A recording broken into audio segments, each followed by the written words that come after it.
Penses-tu qu'un jour, excuse-moi, tu penses qu'un jour au Congo, la population congolaise pourrait réagir comme ce qui s'est passé en Tunisie?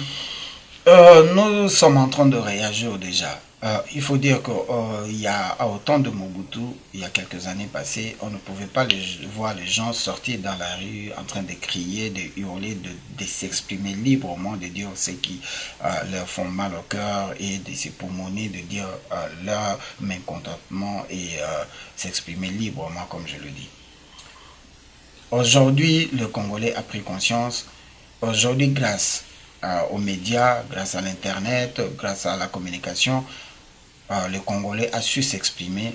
Le Congolais a su savoir ce qui se passe de l'autre bout du pays, dans d'autres régions comme dans la capitale. Le Congolais a su comparer son propre pays par rapport à sa richesse à d'autres pays limitrophes. Et le Congolais a su comprendre que comment voulez-vous expliquer un pays comme le Rwanda qui devient premier producteur du diamant et premier producteur de colta, alors que le colta est produit au Congo.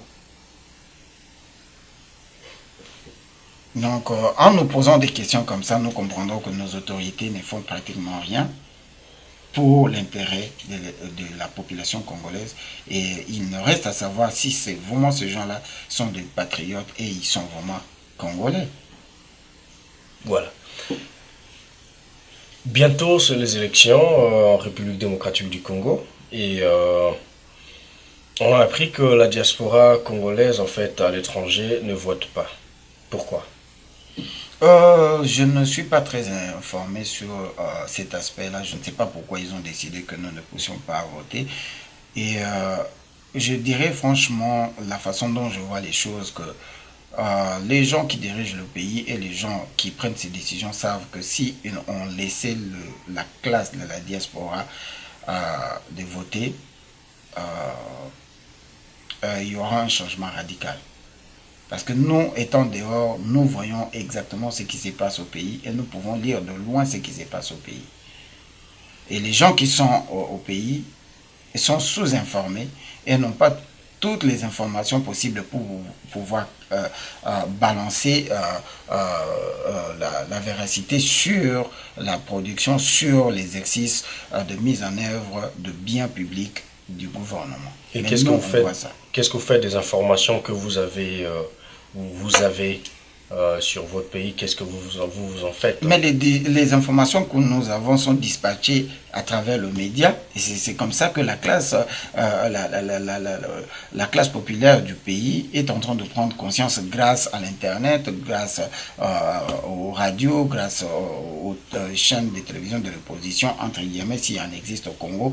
Et c'est cette prise de conscience qui est en train d'amener ce petit changement. Et si on nous laissait nous voter, ils le savent. Ils le savent que les gens qui sont à l'extérieur, même s'il y a des tendances sont différentes, mais en grande partie, les gens qui sont à l'extérieur du pays, que nous appelons la diaspora, ne voteront pas pour les gens qui sont au pouvoir en ce moment, étant donné que nous savons ils n'ont fait que du fiasco et ces gens-là se sont enrichis d'une manière très easy, comme on dit ça encore, je suis en train de perdre mon français, d'une manière très très facile. Donc je vais donner un exemple. J'étais en train de lire un document qui me faisait savoir que euh, la sœur du président en exercice venait de fêter ses 3 milliards. Come on, man.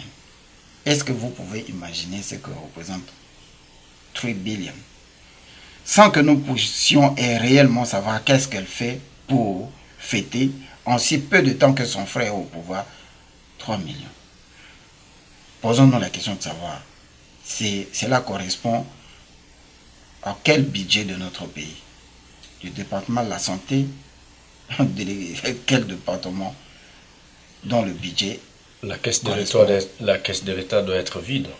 Voilà. Si seulement une seule personne que nous connaissons, qui est la sœur du président en exercice, est en train de fêter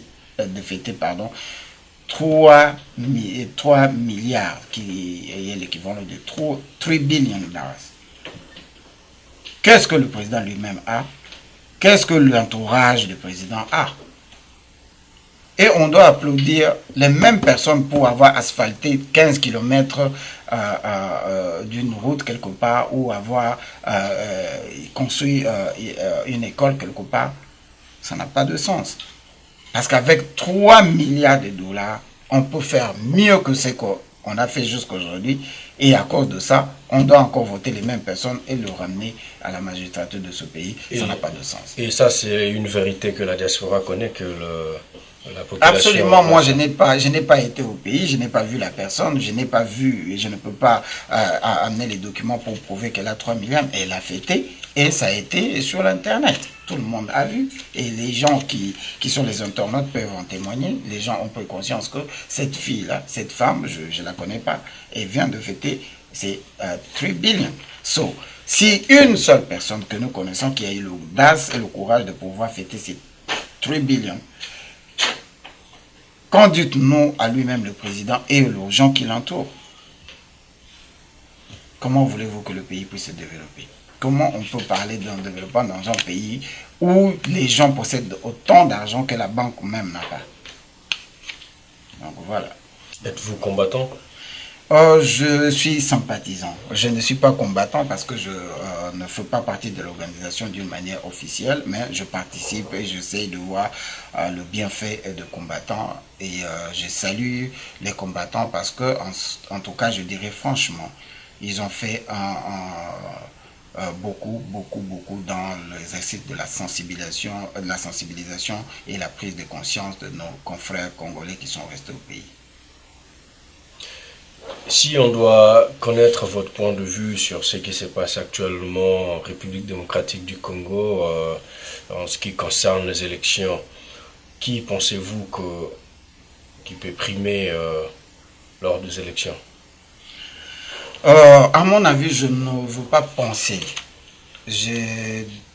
J'aurais pu préférer le terme proposerait à la population, à tout le Congolais de prendre conscience et de pouvoir reprendre le pouvoir entre les mains des Congolais. Nous avons donné un exemple ici en parlant, nous avons parlé de le feu Mobutu Sese Seko qui a été au pouvoir pendant 40 ans, ou 42 ans, 32 ans, je ne me rappelle plus. On me poserait la question de savoir qu'est-ce qu'il a réellement fait pour notre pays et si ce n'est pas lui qui a légué ce pays aux gens qui sont en train de diriger ce pays aujourd'hui.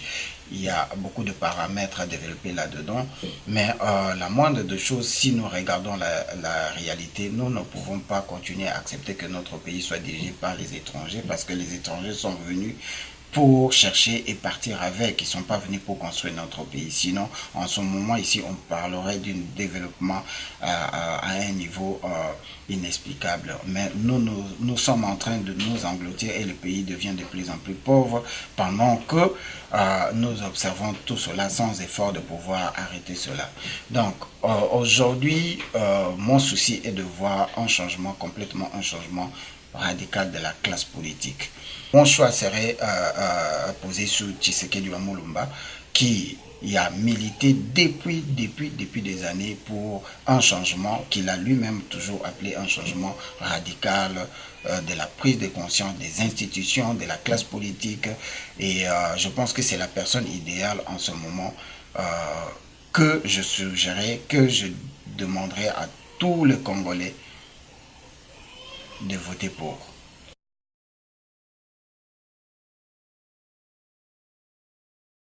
Il y a des commissions qui ne permettent pas à ces gens-là qui sont candidats à la présidentielle d'utiliser les édifices publics comme les stades, les buildings et tout ce que tu veux. Mais par contre, on a montré les photos, nous avons vu les photos, je ne sais pas si les photos ont été montées sur Internet, que Kabila, le président sortant, a utilisé la Voix du Congo, a utilisé le stade du Mathieu pour poser ses panneaux, alors c'est contre la loi électorale. Et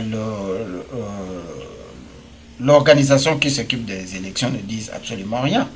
Donc il est en train de violer déjà la loi qui a été signée par lui-même et les autres par rapport aux élections. Donc, ils ont déjà commencé à tricher alors que les élections ne sont pas encore là. J'ai reçu du monde ici, il y a quelques jours, ici à Washington, où j'ai vu les enfants de l'école primaire en train de se promener déjà, il y a 4 mois passés, avec les cartes électorales. Pouvez-vous me dire qu'il n'y a pas tricherie ou il n'y en aura pas? Ça existe déjà et ça se voit. Donc, les gens là qui sont corrompus ne représentent même pas 0,0% de la population congolaise qui se mettent déjà debout aujourd'hui. Vous avez vu sur les images, j'ai suivi ça ce matin sur Congo Mikili, l'arrivée de Tshisekedi à Kisangani. Ces gens-là sont affamés, ils n'ont rien mangé. Tshisekedi n'a pas d'argent pour donner à ces gens-là. On leur a rien donné. Il n'y avait même pas de l'eau à boire, mais ils sont venus en milliers de personnes pour acclamer le président du peuple. Je l'appelle le président du peuple. Je ne dis pas que c'est lui qui sera le président, mais j'insinue que c'est le président du peuple. Donc c'est pour dire que, on revient à la question que tu m'as posée. Ce n'est pas du fait qu'on n'a rien mangé qu'on ne réfléchit pas. Les gens réfléchissent. Et les gens ont pris conscience. Et je t'assure, hormis la tricherie, hormis que les choses se passent différemment, tu sais qu'il y a beaucoup de chances de devenir président de la République et c'est mon souhait, personnellement. Voilà, la prise de conscience en République démocratique du Congo est évoquée, alors que chacun puisse se trouver une place vraiment qui le convient, où il peut se mettre vraiment dans son assiette et comprendre que non, c'est fini, on ne doit pas faire ceci, on ne doit pas faire cela. Vous étiez au micro de Jimmy Adjanga. Avant qu'on puisse clôturer cette émission, je demanderai à Gino Mukasson de donner un message au peuple congolais avant qu'on arrête notre émission de ce soir. En tout cas, merci beaucoup encore une fois de plus, chers compatriotes, chers combattants, chers Congolais de partout, au Congo comme d'ailleurs, de la diaspora, et à vous qui en ce moment en train de suivre cette émission, je vous dis merci comme je l'ai dit au début.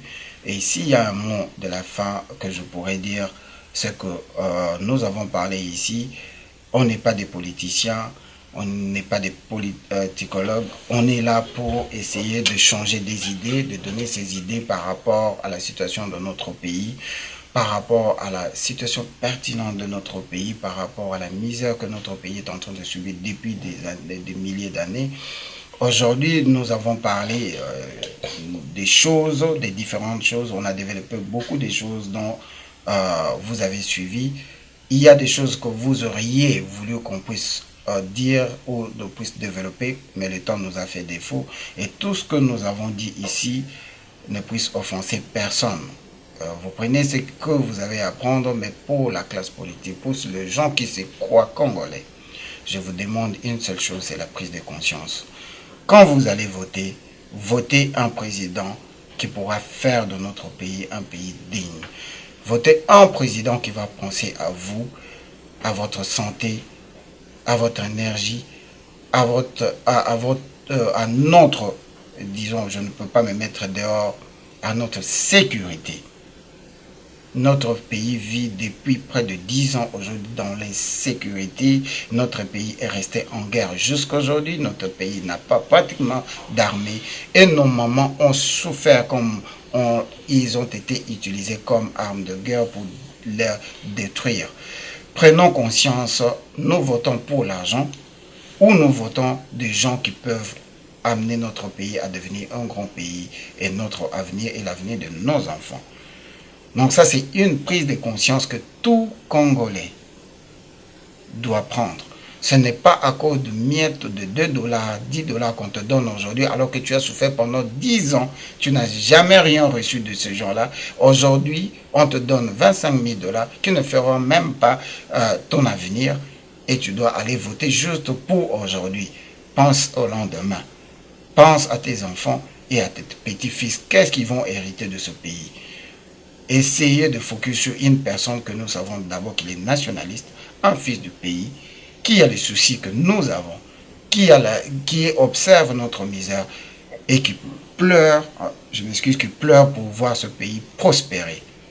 Donc, s'il y a une recommandation à faire à toute la classe de la population congolaise, je vous dirais de prendre conscience, de ne pas vous faire acheter pour un t-shirt, de ne pas vous faire acheter pour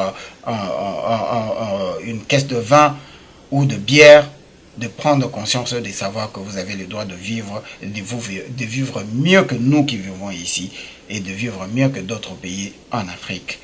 Et que les Congolais et je voulais dire les Aïwa, les Congolais soient, le Congo soit prospère et un coin où tout le monde aura envie d'aller vivre. Donc, la recommandation est que votez sans sentiment. Votez, ne votez pas parce que vous avez été corrompu, mais votez parce que vous voulez le développement, vous voulez une personne digne à la tête de ce pays pour notre avenir que nous souhaitons tous à Dieu.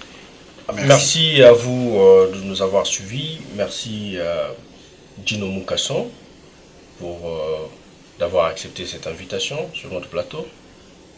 Merci également au caméraman Ronnie Capitena et sans oublier Yves qui est le moteur efficace de Congo Mikili. C'est grâce à lui que vous avez toutes ces images, c'est grâce à lui que vous êtes informés 24 heures sur 24. Merci beaucoup Yves et merci à tous nos chers internautes et à la prochaine.